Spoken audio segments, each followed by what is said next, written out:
Hello friends, അപ്പോൾ ഇന്ന് നമ്മളൊരു തനി നാടൻ വിഭവമാണ് കേട്ടോ. നമ്മൾ പണ്ടൊക്കെ അരി അരച്ചിട്ട് പത്തിരി ഉണ്ടാക്കി തരുമല്ലോ. എൻ്റെ അമ്മക്ക് നല്ല അമ്മിമ്മലിട്ട് അരച്ചിട്ട് തരുന്നൊരു പത്തിരിയാണ് ഇട്ടത്. അപ്പോൾ നമ്മളെ ചോറ് വേവിക്കുന്ന അരി ഉണ്ടല്ലോ, ആ അരി തലേ ദിവസം വെള്ളത്തിൽ കുതിർത്തിട്ട് നന്നായിട്ട് അരച്ചെടുക്കുക കേട്ടോ. എന്നിട്ട് നമുക്കതിൽ തേങ്ങ, ജീരകം, ചീരുള്ളിയൊക്കെ വേണമെങ്കിൽ ചേർക്കാം. പക്ഷെ ഞാനിവിടെ ഒന്നും ചേർത്തിട്ടില്ല, കാരണം തേങ്ങയ്ക്ക് ഭയങ്കര വിലയാണ് കേട്ടോ.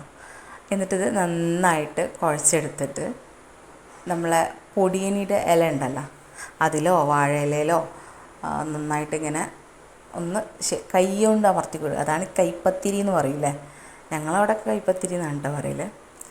എന്നിട്ട് നന്നായിട്ടിട്ട് പരത്തിയെടുക്കുക കേട്ടോ. പരത്തിയെടുക്കുമ്പം ആ വക്കൊക്കെ ഒന്ന് റെഡിയാക്കി കൊടുക്കുക. ഇത് നമുക്ക് രണ്ട് രീതിയിൽ ചുട്ടെടുക്കാം. നമ്മൾ ഓട്ടട ഉണ്ടാക്കുന്ന ചട്ടി ഉണ്ടല്ലോ, അതിലും ചുടാം. പിന്നെ നമ്മൾ ഒരു ചമ്മന്തി അരയ്ക്കുകയാണ് കേട്ടോ. നല്ല കരിവേപ്പിൻ്റെ ഇല ഇട്ടിട്ടുണ്ട്, ഉപ്പിട്ടുണ്ട്, പച്ചമുളക്, ചീരുള്ളി, പിന്നെ നല്ല നാടൻ മാങ്ങ കേട്ടോ. ഈ മാങ്ങ നല്ലൊരു പുളിയും നല്ലൊരു മധുരമൊക്കെ ഉള്ളൊരു മാങ്ങയാണ് കേട്ടോ. അപ്പോൾ ഇത് വെച്ച് ചമ്മന്തി വെച്ചാൽ നല്ല ടേസ്റ്റാണ്. അപ്പോൾ അതിന് അമ്മിമ്മ തന്നെ അരയ്ക്കണം കേട്ടോ, മിക്സിയിലിടരുത്. മിക്സിയിലിട്ടാൽ ആ ടേസ്റ്റ് കിട്ടില്ല.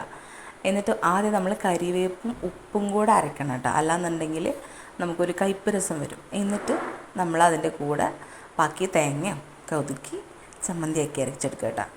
ചോറിന് ഈ ഒരൊറ്റ ഐറ്റം മതി, നല്ല ടേസ്റ്റാണ് കേട്ടോ. അപ്പോൾ എല്ലാവരും തയ്യാറാക്കി നോക്കണേ. ഇഷ്ടമായ ലൈക്ക് ചെയ്യുക, ഷെയർ ചെയ്യുക, സബ്സ്ക്രൈബ് ചെയ്യുക. താങ്ക്